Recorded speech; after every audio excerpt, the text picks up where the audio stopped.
Very cold Monday morning. Welcome back. Freezing cold. I noticed when I was PDIing that digger, there was only one work light on it, which was on the boom. And I mentioned it to the salesman, and he said, put one on the front and one on the back. There's plugs there for them, so I'm just going to go and do that now. Yeah, for whatever reason, that is the only work light on the machine. There is a plug here. And there is another plug up here. So it is just a plug and play job. I've got some nice big floodlights. So I'll whack them on real quick. Oh my god, it's so cold. Hope you're all well anyway. And had a good weekend. My weekend wasn't too bad. Got out into the Lake District, got some fresh air, blew the cobwebs away. Felt better for it on the Saturday. Sunday was a day of house chores. Pressure washing my patio with a 3-year-old and a 5-year-old helper. So that took about 3 times as long as it needed to, but it's done now. And then while the pressure washer was out, I decided I would clean the car. And yeah, that wasn't stressful at all. Right, I'll get these lights fully built up and we'll whack them on and we'll get out into the countryside. I've got a ram for that 8.5 tonner and I've got a service for a 6.5 tonner, and if all goes well, I'll get through to a roller that needs a bonnet fitting. The customer has the new bonnet, he just wants us to fit it, so we'll go and do that as well. Ow! My hands are so cold after doing that 2-minute job. Oh my goodness me, you forget how cold is, don't you? Lights on. Oh. Oh, why ain't that working? Oh, a 2-position switch.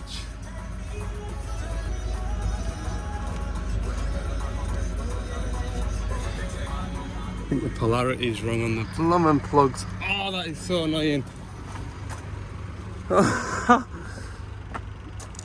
I presume that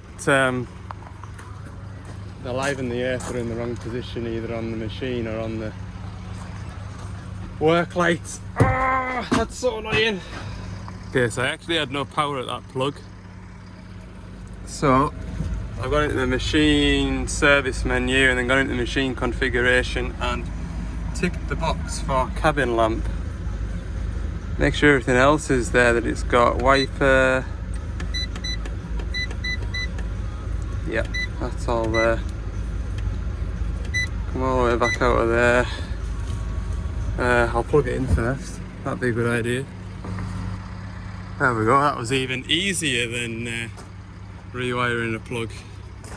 Good job I didn't just go in gung-ho and strip that plug down, swap the polarity and then wonder why it wasn't working.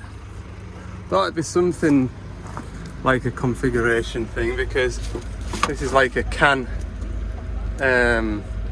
keypad, and when I just pressed the lights on, I only got one option, which was the one in the middle, which is the boom light.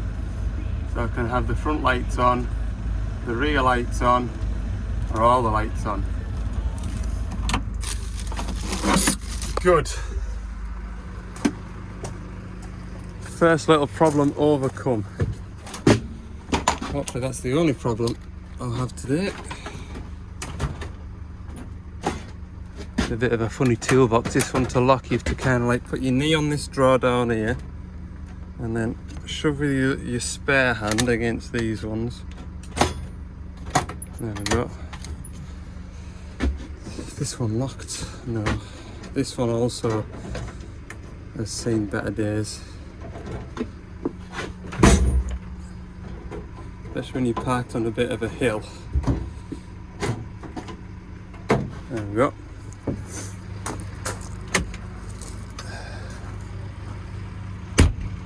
Job done. Right, we'll spend an hour in the van to warm up and we'll be at the first job of the day. Second job of the day, I suppose. Right. Apparently, I can fetch the digger down the road and put it in this gateway here to work on it. Because the gateway up here is soft, I think is the word for it. There's the digger there. Oh, it's a nice brisk morning. We're expecting snow, apparently. Snow's in the forecast. Oh, no, then this has got the post knocker on it. Yeah, there is no way I'm going to try and reverse into that gateway. Nah, that would be a bad idea. That would be a bad idea.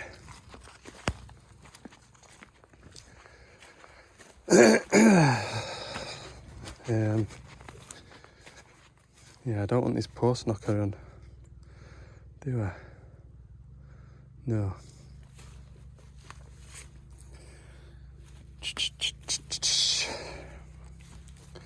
How does this work then? Pull that pin out and turn that T-bar the other way up. Yes, we'll do that.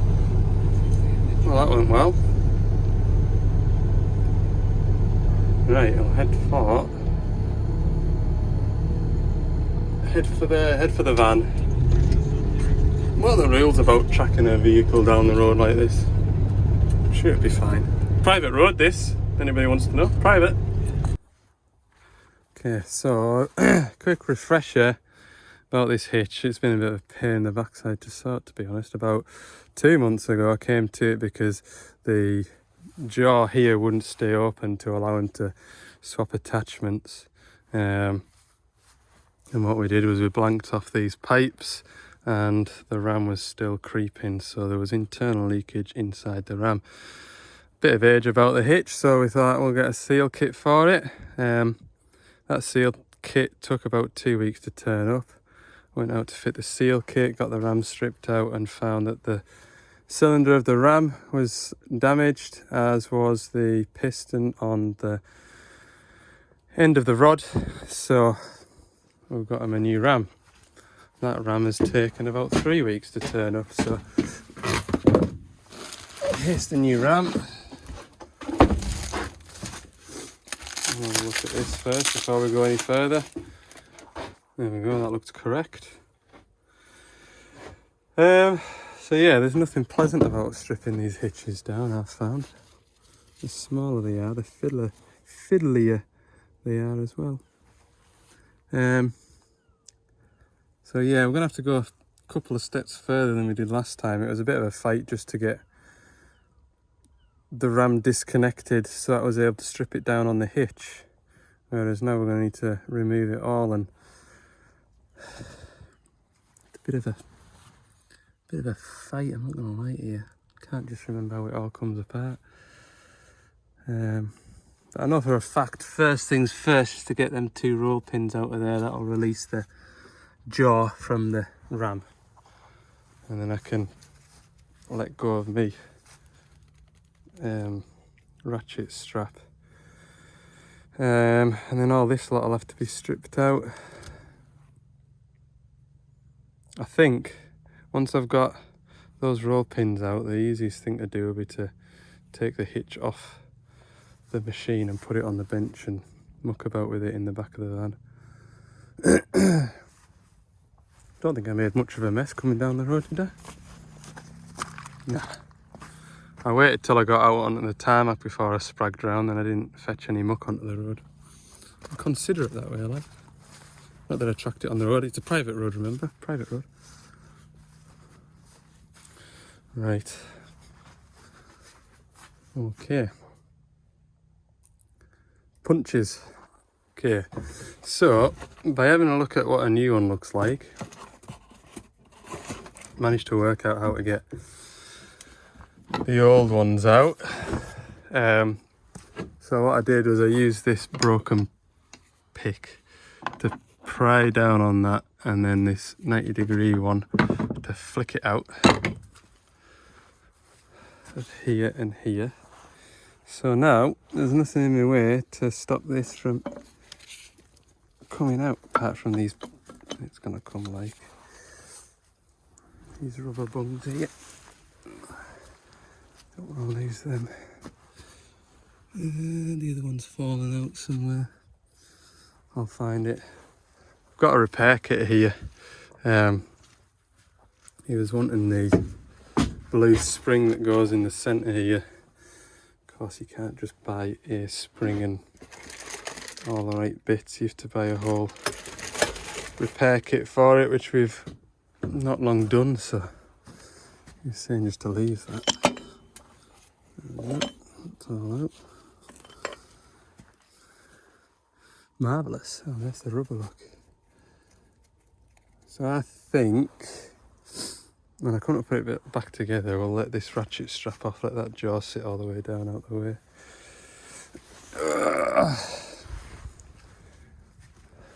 Bit of a puzzle. It's like one of them puzzles you get in a Christmas cracker. Dare I say the word Christmas at this time of year.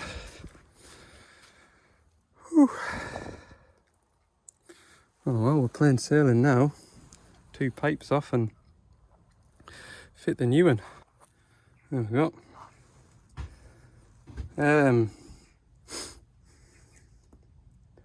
Tempted to leave them bungs in there till I've got it built up. I think because I don't want to get any rubbish in it.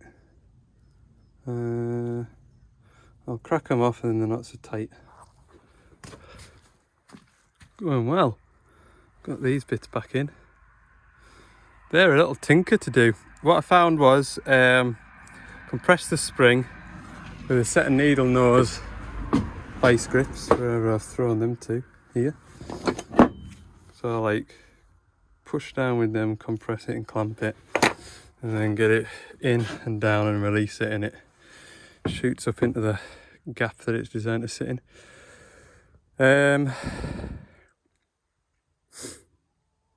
Suppose what I'll do, try and do, maybe put these pipes on now, I think. Well, I can get them like that, and then let that sit there like that, and then tighten the ratchet strap up so that jaw comes up to the ram. Yes. Tell you what, it's a damn good job I do videos, because I could not, for the life of me, work out how to get that back into there. I knew that this row pin hole here was facing me, and I was adamant that that's the bit there that kind of clicks like that. But I couldn't get the hole to line up. And I've had this in and out and in and out, and I've attached it to these green tabs down, and you could not for the life of me work it out. Yeah, it goes that way around, look. So the part number goes inside here. Like that. And I don't understand how I never got it into that position. Man, what a Monday. What a Monday. But look, there's loads of wiggle room there to get it lined up. What a plonker. Okay, it is 1:30. We've just been putting a new pilot accumulator on the machine. I thought it was underneath the floor plate there, and turns out it was underneath the cab. So we've had the cab up just to replace the accumulator, but that should make life easy for him, taking the quick release couplings off the post knocker that he's got and everything like that. So that's all done. Hitch is working. It's later in the day than I want it to be now, but yeah, try to cheat and go in through the side over there. There's like a side panel between the engine and the cab, and I could feel the accumulator, but I couldn't get a spanner on it because the slew motor was in the way. So been a bit of a chew, but anyway, that's all done now. I'm gonna have my lunch and then head back through towards Carlisle and service this 6-tonner. So I've got the digger set up. It's not in the best spot, but it's also out the way, so I'm going to make that do. 1,000 hour service, so pretty much all the filters. Get suited and booted and crack on, I think. A bit later in the day than I wanted it to be. Right, I've got my fluids all out. I've set that hole the wrong way around, look. Can you see? What a plonker. So when I do that side, I'm going to count how many pumps I do with the gear oil pump. And then replicate it on that side, unfortunately. It'll be fine. So obviously once I get it started, I can jack that side up and check it once I've filled it. Yeah, I'm just on with doing the first fuel filter now. This is a 62R Tier 4 engine, so it's got DPF. So there's 3 different variations of filters for these 62s. You've got the Tier 3, which is a different fuel filter arrangement. Then you've got Tier 4, and the later models have this extra filter here, look. Filter changed. Look at this. It is just about disintegrating. Building site fuel is always the worst. Unreal, that. The machine has been here all its life. Pretty sure. I'm pretty confident it's never been anywhere else. Right, we'll do the next filter, which is this one. I always remove these just because it's less mess, usually. It's like a bloody Friday night over here now. Can you hear the music?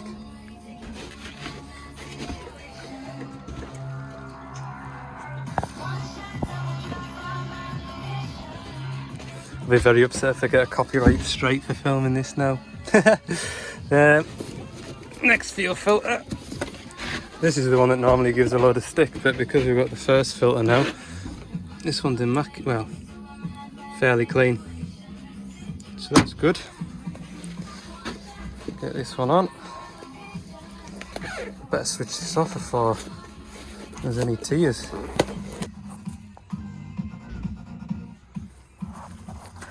That song there that's on the radio now, I was saying to the young lad down there, the ground worker, I was at college 15 years ago when that song came out. Some of you older generation people be wondering what the hell I'm going on about. Engine's finished. 12 pumps of oil. That's it, full. So I'll do that on the other side. Been winding the young lad up, so since I've been servicing, he's been trying to get a pipe made from that elbow there down onto there. And the whole time I've been servicing, been backwards and forwards, trimming a bit of pipe. He got it all fit up. It was 10 mil too short. There's a way back with another bit of pipe now. Oh dear, you have to have a laugh with these lads, like. Good crack, good crack. So I've managed to service the machine in the time it's taken to fit a pipe.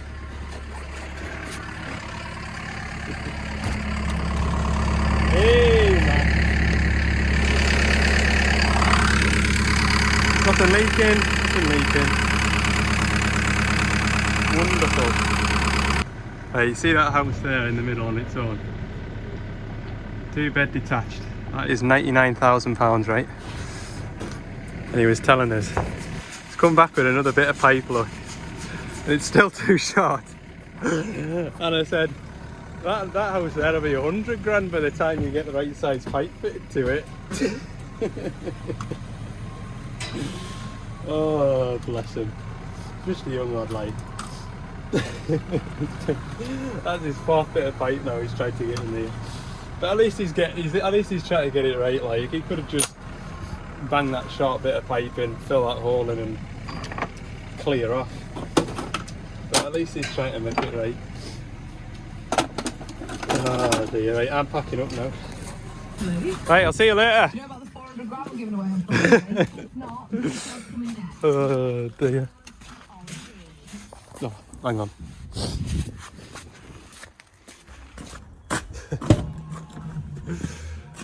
Still not in that pipe. I said to him, bloody hell, there'll be topsoil in this garden. We are still trying to get that pipe to fit. Hey man, you have to laugh. Right, I'm heading to another little job now. As long as they'll let us have it. I never phoned this one and booked it in because just wasn't sure how that first job of the day was going to go. So I've got a chance of my arm. It's only 10 minutes away from here. 20 to 4, so there's time of the day yet. So we'll do that. Oh, it's a good day. I tell you what, it's cold, but it's fresh, you know. It's fresh. Yes. Last job of the day today then is to replace that bonnet with that bonnet. Been damaged on here, look. So we're going to do that, hopefully without damaging the new one. Let's see, shall we? Get this old one off first, eh? Looks like it's just 417s. Do that. I think I've got one off. It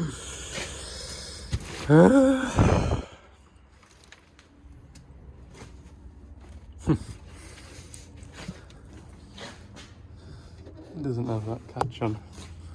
I have to swap that. I think, yeah. Oh, I'm not looking forward to this. I really don't want to scratch this. Could do it a Lal apprentice. A young boy. Just for 10 minutes. So I could. Oh man. Got another job to do out West Cumbria now. Fella said, when do you think you can come? I said, well, you'd have phoned me 4 hours ago. I could have been there just now. Always the way, innit? Always the way.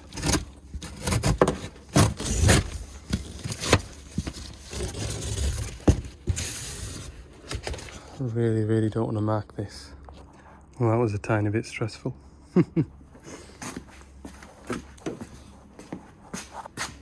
But it's on-ish. Just need to put one more bolt in down here. Didn't enjoy doing that. Right, 2 hands again. Not bad. Not bad.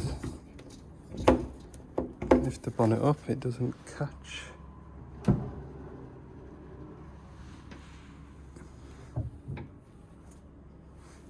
As good as I can get it. It does kind of like sit like that, but these rubbers down here, you compress them. I suppose I'll keep the dust out.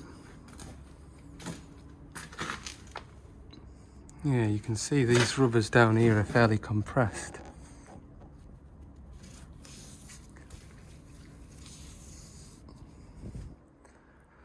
I think that's as good as it'll be. I do. So the difference with this bonnet is it's got this chamfer in it here, and that's so that when you turn full lock and go over uneven ground, because this bit oscillates like that, this bonnet doesn't hit this steering column here, which is what it's been doing. Only just. But that's the old one there. There's my knife. And it's been damaging the bonnet, which is a fair complaint. Brand new machine. But yeah, anyway, that's it done now. Don't think I was supposed to take the old bonnet away. If they want it back, they can have it back. I don't want it. Okay, I'm going to make a couple of phone calls now to confirm a job tomorrow. I didn't confirm anything this morning. I've got a 4,000 hour service on a DX210 to do, which is full service basically. and I didn't want to commit to that this morning until I got today out of the way. Obviously I've been booked in for today, and if there's any breakdowns to attend, then I was free tomorrow to do that. That makes sense. So I'm gonna go and do that, get that job out of the way. And what else is there? Yeah, I'm out west on Wednesday, and there's another job I can tie in on the way back through. So that's good, that's a day's work. But it does put my DX300 service back till Thursday, but I need to phone and book that one in. That one's a tricky one to get hold of, that 300. So anyway, I'm going to head out of here, make some phone calls on the way home. Thanks for watching today's video, and hopefully we'll have some interesting stuff for you over the next couple of days. See you in the next one.